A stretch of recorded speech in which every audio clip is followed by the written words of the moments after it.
through averages and spread. Just before we start, a reminder that there is a notes jotter available for this video. Just check the description below for a download link and you can work along with me as we go through the video. So just to begin with, I just want to go through a couple of definitions. An average is defined as a single value that summarises or represents the general significance of a set of values. The spread is the variability of a data set. So it's very important that we understand the difference between these.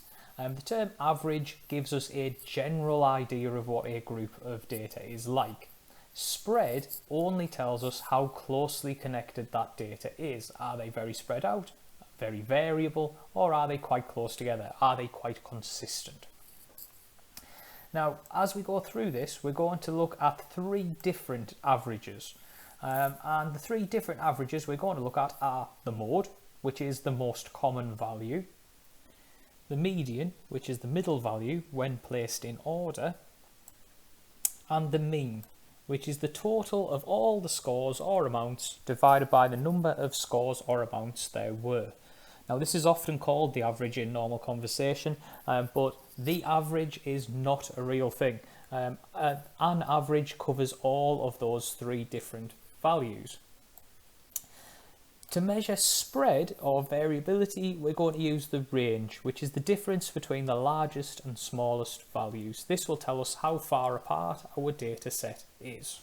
Okay, so let's see if we can work out some averages and the range for these sets of data. So first of all, we have the mode. The mode is the most common value, also known as the most frequent. So which value in this list has turned up most often? Well, we have 1, 1, we have 1, 2, we have 3 3s, 1 4 and 1 5.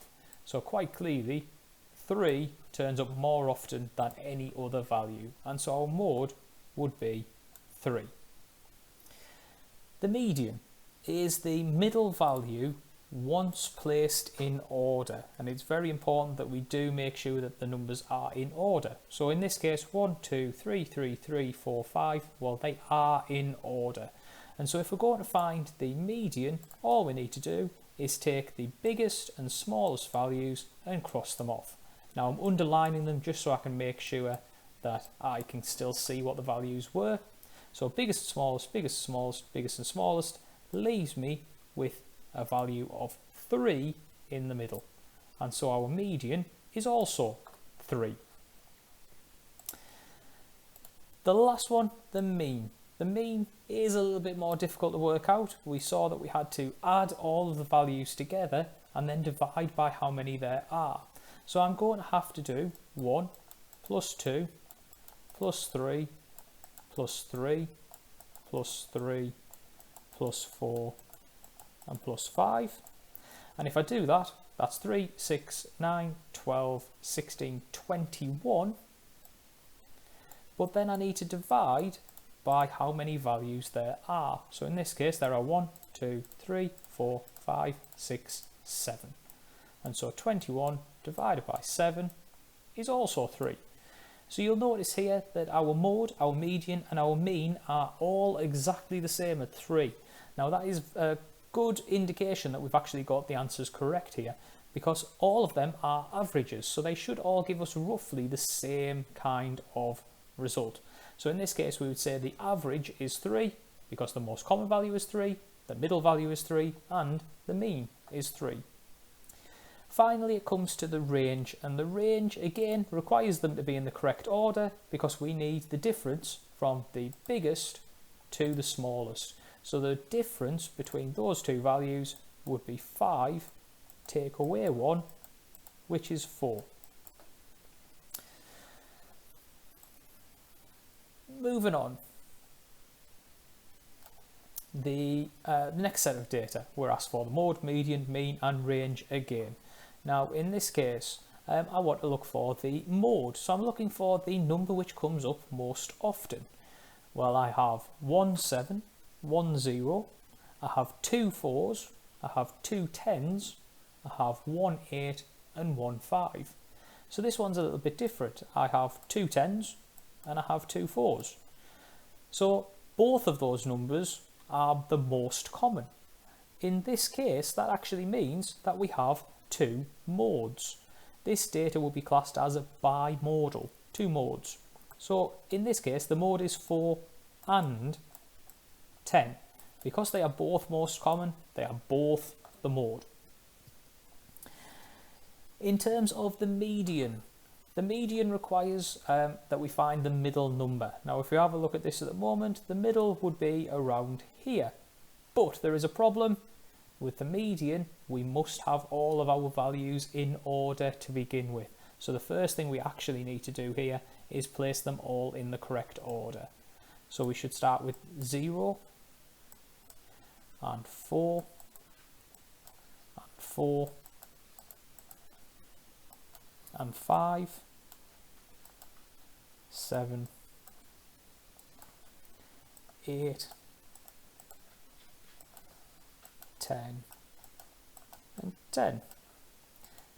Now we can actually find the middle value. So again, same method, we're going to take the biggest and smallest values and just underline them. Biggest and smallest, biggest and smallest, biggest and smallest. And this time we've actually been left with two values in the middle. Now, if this ever happens, we need to find the value which is in the middle of those two values. So our two middle numbers are 5 and 7. So in between them, we would have a median of 6. The mean. At this point, I'm going to grab my calculator, because we will often be allowed to use a calculator in these situations. And I'm going to add together each of the values that I have. So I've got 0 plus 4 plus 4 plus 5 plus 7 plus 8 plus 10 plus 10. Now, at this stage, it's very, very important, if you are using a calculator to work out the mean, that you press equals at this point. The answer there is 48. So that is the total. Now, the reason it is important is if you go straight to pressing divide at this point, what will happen is your calculator will only actually divide the last two values. It won't divide the total, just the last value. Therefore, now that we've got an answer of 48, we can do our division. We just need to check how many values we've got. There were 8, so 48 divided by 8 equals 6. And there again, we can see we've actually got very similar results for our mean and our median. Yes, the mode is a little bit different, but in this case, these two are very consistent with each other. The range just requires us to find the difference between the largest value, which was 10, and the smallest value, which was 0.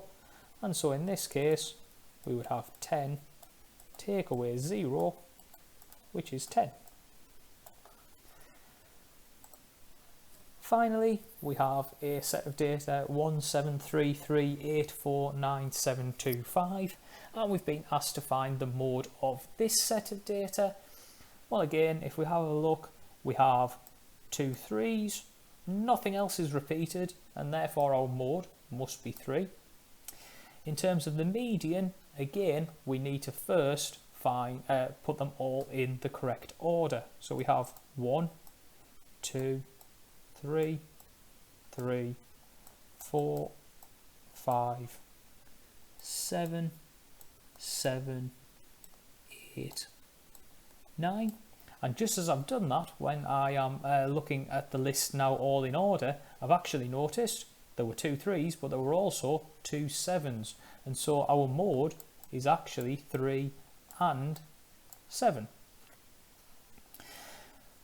As we want to find the median, they're in order, but we need to just make sure that we find the middle value. So again, biggest and smallest, biggest and smallest, biggest and smallest, biggest and smallest, until we're left with two values in the middle. It's 4 and 5.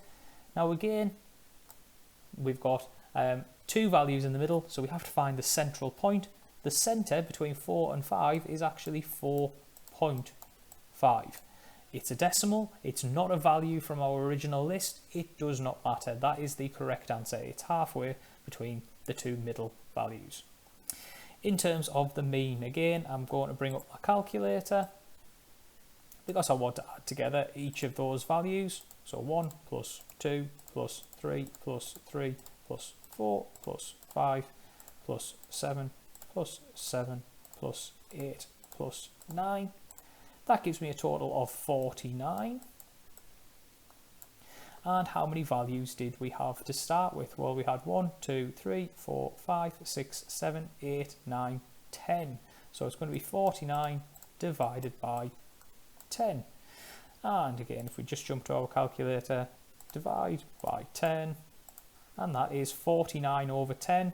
Let's see it as a decimal, 4.9. And again, decimals absolutely fine for our mean. They're not always going to be a perfect whole number. Finally, the range is just going to be the difference between our biggest and smallest values. So our biggest was 9, our smallest was 1. So 9 take away 1 is 8.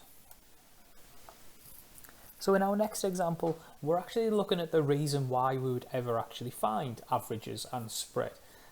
Values on their own for a single set of data are interesting, but they're more useful when we can compare two different groups together.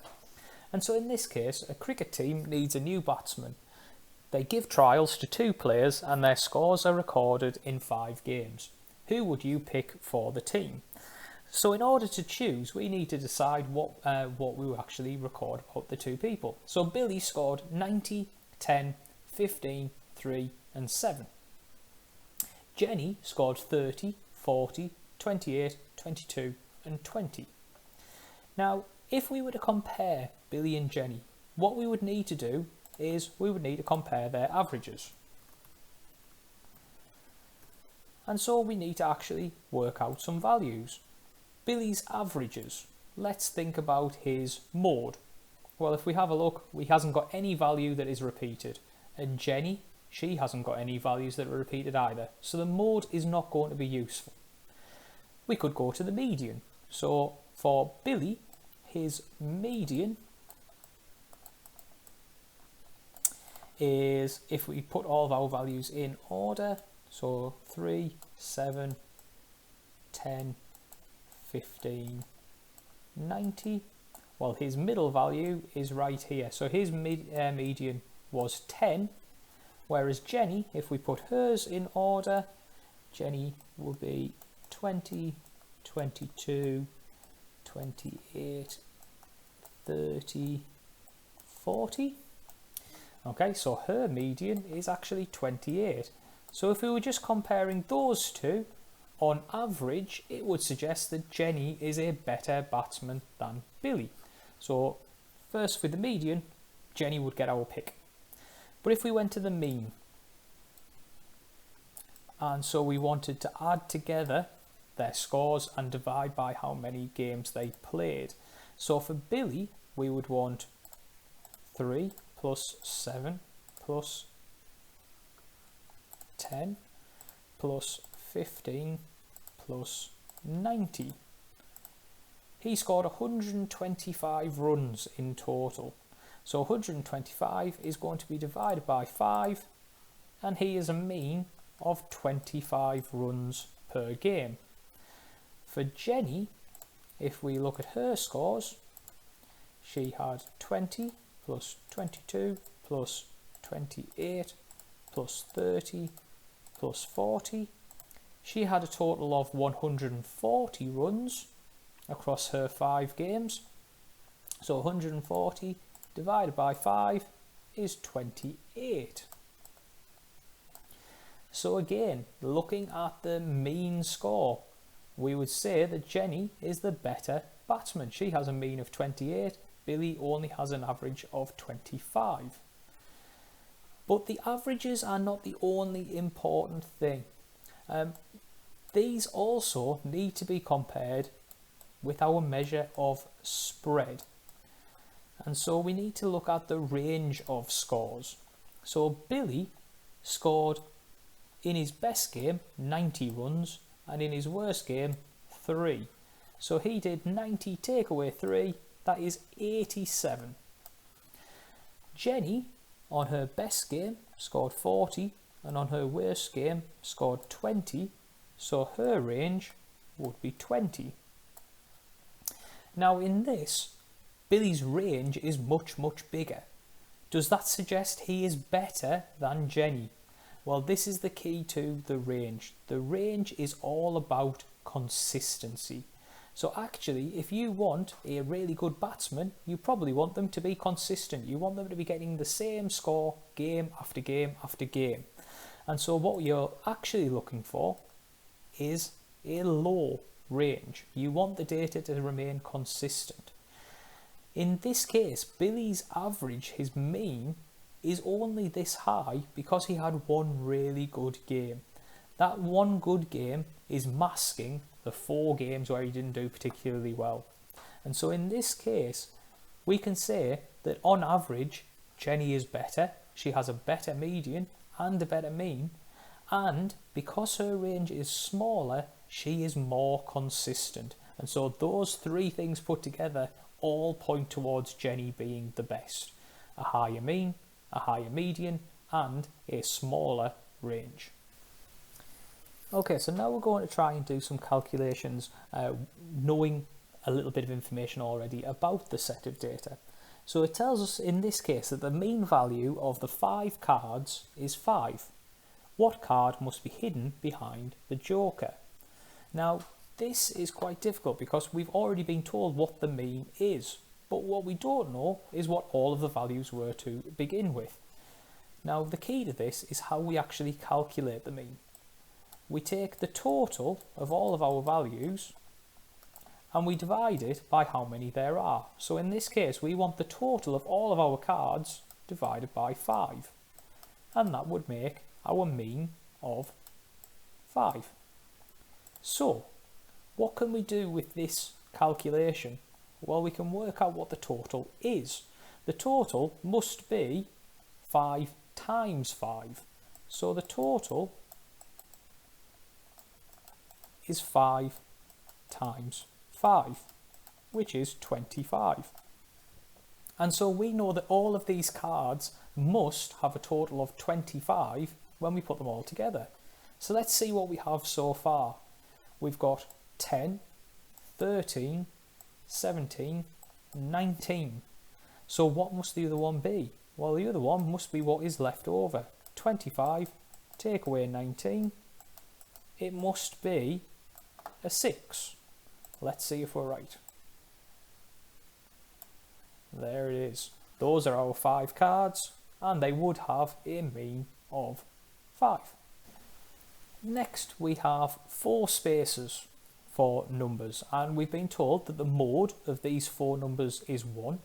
The range of the 4 numbers is 7. The mean of the numbers is 3. So what are the 4 numbers? Well, let's have a look at what each of this tells us. First of all, mode means the most common value. So if we're dealing with the mode being 1, what that tells me is that 1 must happen more often than any other number, and that means that I must have at least 2 1s. It may be 3, but we'll find out. It tells us that the range of these numbers is 7, so that means from the smallest number to the biggest must be 7. Now, we don't know what our smallest value is or what our biggest value is just yet. Therefore, we're going to have to leave this bit of information just for the moment. We are told though that the mean of these numbers is 3. So that brings us back to what we had before in the previous example. If the mean is 3, then we can work out what the total must be, because the total divided by 4 equals 3, and so the total must be 3 times 4, which is 12. So our 4 numbers have to add up to 12. Let's put in 2 1s. So it would leave us with having 10 left over. Let's see if we can make that work. So if it's going to be 10 left over, then our range of the numbers is 7. So that could mean that 1 is the smallest, and that would make 8 the biggest number. 1 plus 1 is 2, plus 8 is 10, So what else do I need? A 2. Let's place that in there. Does it meet all of our criteria? Well, the mode is 1. The range is 7. And the mean definitely is 3, because when we add all of these together, it's 12 divided by 4 is 3. It's worked. And lastly, we come to a question of Willy Wonka. People in his factory were asked, what is the average wage for employees of this factory? Willy Wonka says that the average wage is £43,295 a year, whereas the Oompa Loompa says that the average wage is £18,210. Now, they are both correct, but how is that possible? Well, let's think first about how they may have come to their decision. Now, Willy Wonka is running a factory. He wants to make everything sound as good as possible, and so he wants to suggest that the wages are very good for all of the staff. So he might choose to use a different average to the Oompa Loompa. It comes in that we need to think about those 3 different averages. We have mode, we have median, and we have mean. Now, if we think about the Oompa Loompa is probably thinking about him and all of the other Oompa Loompas and what they are receiving. And so if lots and lots and lots of people are all receiving the same, then they would be the mode. And so the mode is the most common wage at £18,210. Now, as we know about Willy Wonka's chocolate factory, there are actually only Oompa Loompas and Willy Wonka there. So in fact, the 18,210 could well be the median as well, because if we put all of the Oompa Loompas, the hundreds and hundreds of Oompa Loompas in line, and then Willy Wonka at the very end, one of the Oompa Loompas would still be the middle value. But finally, the mean. Why is the mean so much higher? Well, the mean can be distorted by very large values. So Willy Wonka running the chocolate factory, he's going to be making much more money than anybody else, and so his wage alone will be dragging the mean much higher up. And so if he earns hundreds of thousands of pounds, it would mean the mean, when we added all of the values together and divided by the number of people, it would actually drag it upwards towards £43,295. Now, this is why we have to be really careful when we are dealing with mean, mode and median. And the word average. Not all averages are the same. And with that, we also need to be careful of what the data looks like to start with. If the data is very varied, as in there is some very big outliers, so some very big numbers or very small numbers compared to others, the mean is not a good idea, as it will be distorted. And so to end with, we come to the exam question. This was on the Edexcel paper in June 2017, and it was foundation paper 3. Now that means we will be able to use a calculator for this question if we need to. So we begin. Here is a list of numbers: 12, 15, 14, 17, 22, 19, 13. And Bridget says to work out the median, you find the middle number. So the median of these numbers is 17. Bridget's answer is not correct. What is wrong with Bridget's method? Well, if we have a look, it all sounds very familiar. The median being the middle number, that seems correct. But the one thing that Bridget has forgotten is that you need to put the numbers in order first. So what is wrong with Bridget's method? She hasn't put them in order. If you want to, we could work out exactly what the correct answer was, but it's not actually necessary because it's only about the method. And so we don't need to work out the correct answer, but we will just to be sure. So the smallest number was 12, and then 13, and then 14, and I'm just going to cross these off as I go just to make sure. 15, 17, 19, and 22. And so the middle number, if we actually did what we should have done, biggest and smallest, biggest and smallest, biggest and smallest. Well, there we go. The median is actually 15. It asks us to work out the range of the numbers in the list. So the range, that is the difference between the biggest and the smallest value. The biggest value is 22.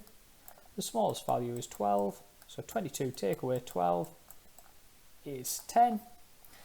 And finally, to work out the mean. Well, like I said, this is a calculator question, so let's bring our calculator in. 12 plus 13 plus 14 plus 15 plus 17 plus 19 plus 22. That is a total of 112. And we want to see how many that's divided by. Well, it's 1, 2, 3, 4, 5, 6, 7. So I'm going to do 112 divided by 7. Bring the calculator back. Divide by 7. And that equals 16.